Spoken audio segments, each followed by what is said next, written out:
नूपुर के बाल इतने लंबे थे कि उसकी चोटी घुटनों से नीचे लटकती थी। 12वीं की परीक्षा में टॉप किया तो उसके पिता मनदीप ने उसे उसकी पसंद की शॉपिंग कराने के लिए कहा। नूपुर ने कहा, पापा, मुझे आप बाजार लेकर चल रहे हो ना? अपना वायदा याद है या भूल गए? अरे नहीं बेटा, ऐसे कैसे भूल जाऊंगा भला। मेरी बेटी ने मेरा सिर गर्व से ऊंचा किया है, तो क्या मैं तुम्हारी छोटी सी ख्वाहिश भी पूरी नहीं कर सकता है? चलो जल्दी बाहर आ जाओ, तब तक मैं बाइक निकालता हूँ। नूपुर बाइक पर बैठ गई। तभी उसकी माँ नर्मदा चिल्लाई, अरे नूपुर, अपनी चोटी तो ऊपर कर ले, कहीं बाइक के पहिए में आ गई तो गंजी हो जाएगी। ये लड़की भी ना मेरी एक भी नहीं सुनती, चली गई ना चोटी को लटकाए। किसी दिन ये चोटी इसके लिए मुसीबत बन जाएगी। कितनी बार कहा है कि जूड़ा बना लिया कर, पर नहीं, मेरी सुनती कहाँ है। नूपुर बाजार पहुंच भी नहीं पाई थी कि उसकी चोटी बाइक के पिछले पहिए में चली गई और उसके बाल पहिए में लिपटते चले गए। इससे पहले कि वह कुछ कह पाती, वह बेहोश होकर नीचे गिर पड़ी। मनदीप जल्दी से उसे हॉस्पिटल लेकर भागा। जब नूपुर को होश आया तो उसके पूरे सिर पर पट्टी बंधी थी। उसने अपने खूबसूरत बाल हमेशा के लिए खो दिए थे। समय गुजरता गया मगर उसके बाल नहीं आए। एक दिन नर्मदा ने कहा, नूपुर, मैं तेरे लिए विग लाई हूँ, देख तो जरा कितने सुंदर और लंबे बालों वाली विग है, बिल्कुल पहले बालों जैसी। सच में माँ, लगता है मेरे फिर से पहले जैसे बाल आ गए हों। तो ठीक है, तू अब ये विग पहनकर तैयार हो जा, शाम को लड़के वाले तुझे देखने आ रहे हैं। लेकिन मेरे बालों की सच्चाई? छिपा कर रखना, जब तक तू बताएगी नहीं किसी को पता नहीं चलेगा। नूपुर को अनुराग और उसका परिवार देखने आया। नूपुर उन्हें बहुत पसंद आ गई। फिर चट मंगनी और पट ब्याह। अनुराग के पूरे मोहल्ले में शोर मच गया। अरे, शीतल की बहू के बाल तो इतने लंबे हैं कि पूछो ही मत। पता नहीं शीतल कहाँ से ढूंढ कर लाई है लंबे बालों वाली बहू। सब सुन रही हूँ मैं। हाँ ठीक है, लंबे हैं, लेकिन इतने भी नहीं। बाल तो किसी जमाने में मेरे हुआ करते थे। जब मैं चलती थी तो मेरे एजी ओजी मेरे बालों को पकड़कर मेरे पीछे पीछे चलते थे। पर तुम्हें कैसे पता होगा, तुम आजकल की आई हुई हो। हाँ, बहू के बाल ना हुए बवाल हो गए। हाँ। शीतल को अपनी बहू के बालों की तारीफें सुनते सुनते उससे जलन होने लगी। एक दिन वह नूपुर से बोली, क्यों सिर पर इतना बोझा लादे घूमती हो? ये बाल कटवा क्यों नहीं देती? ये आपको क्या हो गया है मम्मी जी? सब तो मेरे बालों की तारीफ करते हैं। अरे, सब कहते हैं कि शीतल की बहू के बाल सन्यासियों जैसे लंबे, रूखे और उलझे से दिखाई पड़ते हैं। नूपुर मन ही मन हंस पड़ी। वह सोचने लगी, सब तो मेरी विग वाले बालों की तारीफ करते हैं, तो मम्मी जी मुझसे ऐसी बातें क्यों कर रही हैं? शायद मेरे बालों से मम्मी जी जलती हैं।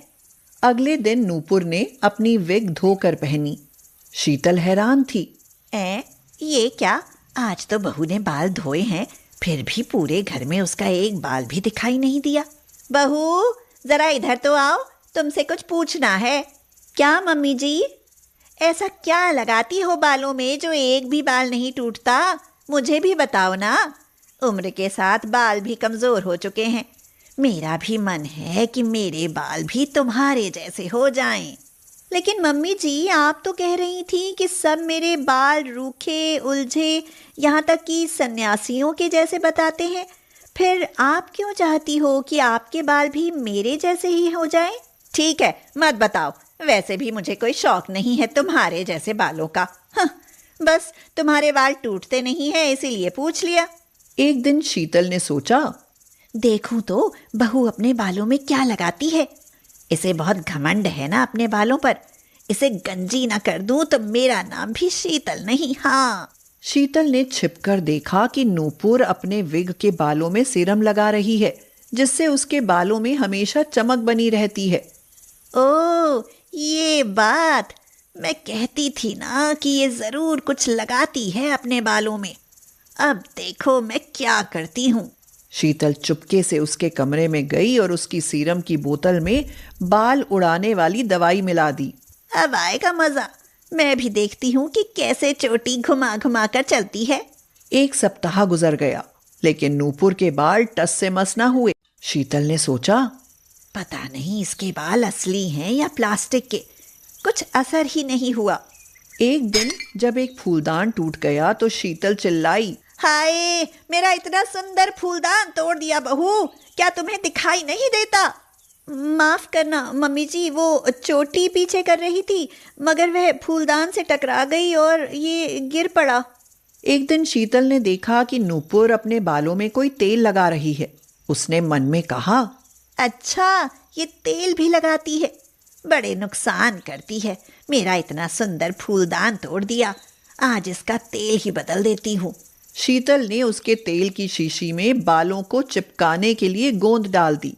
रात में शीतल के सिर में बहुत तेज दर्द उठा। हाय, मैं मरी, मेरा सिर दर्द से फटा जा रहा है। मम्मी जी जरा रुकिए, मैं आपके सिर की मालिश कर देती हूँ, आपको आराम मिल जाएगा।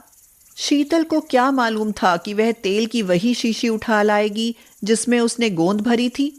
नूपुर ने शीतल के सिर की मालिश की, लेकिन ये क्या, सिर के दर्द में तो आराम मिला, मगर कुछ देर बाद ही शीतल के सारे बाल चिपककर कड़क हो गए।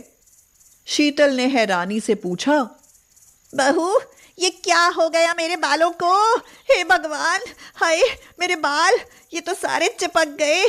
कहीं बहू ने अपने वाला तेल तो। आई मम्मी जी। अरे अरे, ये आपके बालों में क्या हो गया? मेरे बालों को तुमने ये किस तरह चिपका दिया बहू? आखिर कौन सा तेल डाला है? मम्मी जी, वही तेल जो मैं डालती हूँ। अब जल्दी कुछ कर, नहीं तो मेरे बाल बिगड़ जाएंगे। नूपुर दौड़ी गई और अपने सीरम की बोतल उठाकर अपनी सास के बालों में लगाने लगी। थोड़ा सब्र रखिए मम्मी जी, इससे आपके सारे बाल ठीक हो जाएंगे। लेकिन शीतल के सिर में सीरम लगाते ही सारे बाल टूटकर हाथ में आने लगे। शीतल दौड़ी गई और जल्दी से अपने सिर पर नल खोल लिया। जब उसने आईना देखा तो वह रोने लगी। हे भगवान, मैं तो गंजी हो गई। मम्मी जी, ये सब क्या हो गया? मैं तो ये तेल और सीरम रोज लगाती हूँ। अरे, मुझे क्या पता था कि मैं अपने लिए ही कब्र खोद रही हूँ। मैं तो तुम्हारे बाल खराब करना चाहती थी, लेकिन मैं ही गंजी हो गई। हाय, मुझे मेरी करनी का फल मिल गया। मुझे माफ कर देना बहू, अब मैं इस तरह गंजी रहूंगी, लोग मेरा मजाक उड़ाएंगे। नहीं, अब मैं जिंदा नहीं रहना चाहती। लेकिन मम्मी जी, आप मेरे बाल क्यों खराब करना चाहती थी? क्योंकि मैं तुमसे जलती थी। जब भी कोई तुम्हारे बालों की तारीफ करता था तो मुझे जलन होती थी। तभी नूपुर ने अपनी सास के सामने अपनी विग उतारते हुए कहा, ये रहे मेरे बाल, ये मेरे असली बाल नहीं हैं, ये मेरी विग है। कुछ साल पहले मैंने अपने बालों को हमेशा के लिए खो दिया था, तब से मैं ये विग पहनती हूँ। कहीं आप और अनुराग मुझसे रिश्ता ना तोड़ दे, इसीलिए कभी सच्चाई नहीं बता पाई। क्या तुम विग पहनती हो? मुझे माफ कर दो बहू, मुझसे बड़ी भूल हो गई। आज मैं गंजी होकर तुम्हारी तकलीफ समझ सकती हूँ। शीतल और नूपुर ने विग पहनकर शीशे में देखा तो शीतल बहुत खुश हुई। अब दोनों सास बहू के बाल बहुत सुंदर दिखाई दे रहे थे। तुम्हारा शुक्रिया मेरी विग वाली बहू, वरना मैं तो किसी को मुंह दिखाने लायक नहीं रहती। मुंह नहीं मम्मी जी, सिर दिखाने लायक नहीं रहती। कई बार इंसान अपनी पहचान अपने गांव या शहर से बनाता है, लेकिन अनोखे लाल एक ऐसा शख्स था जहां गांव को अनोखे लाल के नाम से जाना जाता था। जहां बस और रिक्शे वाले सवारी से पूछते थे कि कहाँ जाना है, सवारी कहती, बस वहीं अनोखे लाल के गांव में उतार देना। हाँ, ऐसा ही था अनोखे लाल। उसके कारनामे दुनिया से अलग होते थे, इसीलिए वह अनोखा था। अनोखे की पत्नी छाया अंदर से चिल्लाती हुई बाहर आई और बोली, अब ये क्या करने लगे तुम? अरे देख नहीं रही, पानी में पकौड़ियाँ तल रहा हूँ। तुम भी ना जानबूझकर उल्टे सीधे सवाल करती हो। हाँ, मैं तो उल्टे सवाल करती हूँ। कह दो ना कि मेरी खोपड़ी ही उल्टी है, या कह दो कि उल्टी खोपड़ी वालों ने मुझे आपके पल्ले बांध दिया। हाँ, तुम्हारी यही अदा तो मारे डालती है। एक बात कही नहीं कि फिर तो वो सुनाती हो कि दिल करता है कलेजा ही निकाल दूं। तो मैंने क्या गलत पूछा? खौलते पानी में पकौड़ियाँ डालते देखा तो पूछ लिया। तो मैंने भी यही कहा कि पानी में पकौड़ियाँ तल रहा हूँ। जरा चक्कर बताओ ना कैसी बनी है। सच में बहुत ही स्वादिष्ट हैं। इसीलिए तो ये गांव तुम्हारे नाम से प्रसिद्ध है। लेकिन पानी में पकौड़ी, ये ख्याल कैसे दिमाग में आया? थोड़ा दिमाग लगाया, ना तो महंगे तेल की जरूरत और ना सेहत के साथ खिलवाड़, और एकदम पौष्टिक। अनोखे लाल को हमेशा कुछ अलग करने की तलब रहती थी। वैसे तो वह ठेले पर हलवा पराठा बनाकर बेचता था, जिसको ग्राहक बड़े चाव से खाते थे। एक दिन अनोखे लाल रात में सोया हुआ था, तभी बाहर से राजू ने आवाज दी। अनोखे, जल्दी दरवाजा खोलो, गांव में चोर घुस आए हैं। कोई तरकीब निकालो कि वो पकड़े जाए। अनोखे ने दरवाजा खोलकर कहा, अपनी जान जोखिम में डाल सकते हो।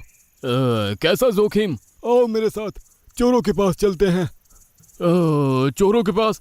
ना बाबा ना, मुझे कुछ हो गया तो। अच्छा, मेरे आगे पीछे तो जैसे कोई है ही नहीं। चलो भी यार, तुम्हारे साथ अनोखे लाल है, फिर चिंता की क्या बात। अनोखे लाल राजू के साथ वहां एक दीवार के पीछे छिपकर खड़ा हो गया, जहां से चोरों को निकलकर जाना था। अनोखे ने राजू से कहा, अरे सुन राजू, क्या तुझे पता है कि अनोखे के भंडार घर में 1 किलो सोना और 5 किलो चांदी रखी है?